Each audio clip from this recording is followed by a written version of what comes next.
Many people believe they need to be flexible before starting yoga, but that simply isn't true. Flexibility develops gradually through consistent movement, stretching, and breath awareness. In this practice, we'll explore simple poses that help create more space, ease, and circulation throughout the body. One of the biggest misconceptions about yoga is that you need to be already flexible to begin. But flexibility isn't the goal. Showing up and stretching consistently is what matters most. When we stretch and breathe deeply, we improve circulation, release buildup of tension in the body, and create more space and ease in our movements. Over time, the body responds naturally. In this practice, I'll guide you through a few foundational flexibility poses and explain how they support the body not just physically, but mentally and emotionally as well. Let's begin. Welcome. My name is Andrea. I'm a certified yoga instructor, and I'm here to tell you you don't have to be flexible to do yoga. So some of the most challenging poses also look like the most easiest poses. And one of that might be what we call Paschimottanasana, a forward bend. Let me give you a demonstration on how to get into a forward bend without, how shall I say, having your hamstrings scream at you all day. Go ahead and straighten out your legs in the seated position. So before we get started, just make sure that you're right on your sits bones, that you have your head stacked right up over your shoulders, shoulders right on up over your hips. You're going to sit up nice and tall. Have your knees bent to start. That's the trick with this particular forward bend. Start with your knees bent. This is going to also help to keep your back nice and straight, because we want to make sure we keep our back nice and straight. And when we hinge forward from the hips. So if we collapse over with the middle of our back and round out through the middle of our back and through the lower back, we're putting a lot of pressure on the discs in the spine. So I'm going to show you how we're going to avoid that. So you're going to start with your knees bent. Just have your heels on the floor. Pull your toes in towards you just slightly. So you can see I've got my knees bent fairly significantly. Take your arms out to the sides, and you're going to inhale now deeply into the low back and belly as you raise your arms right on up overhead. Stretch up at the top. And now on the exhale, you're going to hinge forward from the hips. So you're going to hinging. That's the way. Go ahead and now lower your hands. Allow them to come to the floor. Now, if this is as far as you can go, then that's just great. To get the little bit more stretch in the hamstrings at this point, go ahead now and just straighten the legs out. There. Now your back is nice and straight. Now your legs are nice and straight.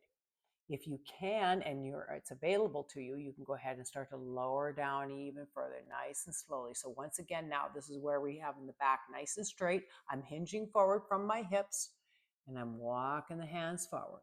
There you go. Keep your back nice and straight. When you get down to about as far as you can go in forward bend, you just allow your head and neck to go soft at that point. Take now a nice deep inhalation into the low back and belly. We talked about this before, about how to work with the breath in these nice stretches. In fact, it's crucial that you use your breath in these stretches.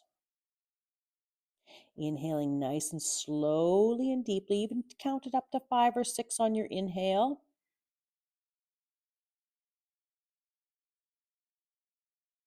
Lengthening up the spine and exhaling as you come down your head down towards your knees just a little bit more. Allow the shoulders to go nice and soft. Allow the head and neck to be soft. Inhaling now once again nice and deeply. And exhaling fully and completely. And on the exhale, just release, release, release. You can talk to your muscles as they release. Now, the beautiful thing about stretching is that once you get the flexibility built into the muscle, it has a tremendous memory. It remembers that it could stretch that far. When you're first starting out, it's going to feel like a bit of an uphill challenge. Muscles are going to be very resistant to change. They're going to be very tight. They're going to scream at you. They're going to go, no, no, no, I don't want to go that way. But if you're patient and persistent, and then using the relaxation techniques through good breathing, full, complete breathing, and allowing the body to come at rest, allowing the tension to come out of the body, then you're going to get much quicker results. Now, when you're coming out of the forward bend, take a big inhale. We always move on the breath. That's right. Exhale. Now you're going to tighten up the legs and walk it back. Come on back up to sitting. And take a full, complete exhale. Good. Now, in those kind of forward bends, you may want to do a little bit of a counter stretch. In that case, go ahead and just interlace your fingers behind the body. Press your hands and wrists down toward the mat. And then inhale to lift the hands and wrists up toward the sky.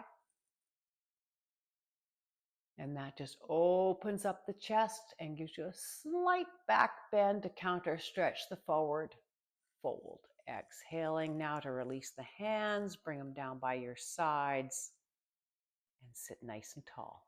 Good. Take a big inhale. Never be in a rush in yoga.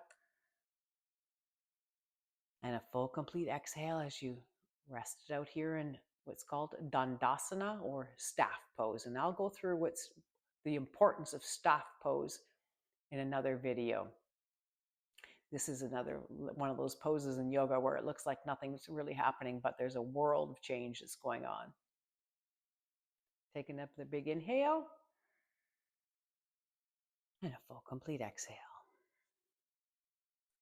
Good. So that's one of the stretching poses that may present quite a good challenge to a lot of people, especially if your hamstrings are really locked up and your back is really locked up and has been for a long time.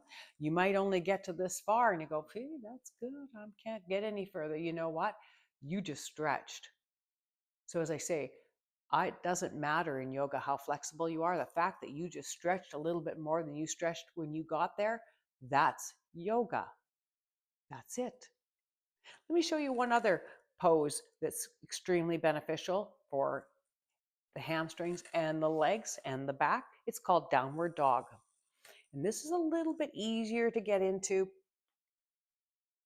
for some people, and other people it presents quite a good challenge. So how we start in downward dog, you can start on all fours, but you can also start from the standing position. If you start from all fours because you've come up from the floor, go ahead and just dig in your toes. You're going to inhale as you lengthen up the spine. And once again, we're moving with the breath. Exhale, now you're going to start to pick up your knees and hips and up to the sky. Good, there you go. Just walk it back a little bit. Reposition the hands. And take a big inhale and exhale as you land on your heels. Now, you may not be able to land on your heels. Your tippy toes, you might be on your tippy toes. That's just fine too, because you know what? You're stretching. So it doesn't matter how flexible you are. Just the fact that you're stretching a little bit past what you're used to normally operating at, you're going to get tremendous benefit. Now, with downward dog, once you get into the position, you're just going to allow your chest to bob towards the floor and allow your head and neck to go soft once again. You're going to take a big inhale and a full, complete exhale. So you're going to feel this all the way up the backs of your legs. You're going to feel this in the low back. And you're also in downward dog giving the vagus nerve a good toning, which is extremely important. And I can talk about the vagus nerve in another video. But right now, I just want to talk about stretching and how important it is to know that you don't have to know or be flexible to do yoga. And in fact, if you're not flexible, all the more reason to start doing yoga. So start gentle. Start with using the breath. Start with using simple movements. Start by knowing that the minute you get on the mat, you're going to be just that much more flexible than when you got on the mat. And your muscle has memory. So it's going to remember what you did yesterday and the day before. And if you just build on it little by little, gradual by gradual, you'll start getting some flexibility in the muscles, and you're going to start feeling tremendous benefit throughout the body when you do that. So thank you for joining me on this video. I hope this helps to clear up a few things that you may have wondered about yoga. And I hope I've encouraged you to take up yoga even though you say, I'm not flexible. I don't want you to be flexible. I just want you to show up. And so if you have any questions or comments, please feel free to reach out to me. I'd be happy to hear from you. And if you care to, please join me in the other videos, and we'll get you started on yoga in a gentle, easy way that's attainable, and it's going to be of great benefit for you. Flexibility begins the moment you show up and start moving with awareness. If you have any questions, I'd love to hear from you. Thank you for practicing with me.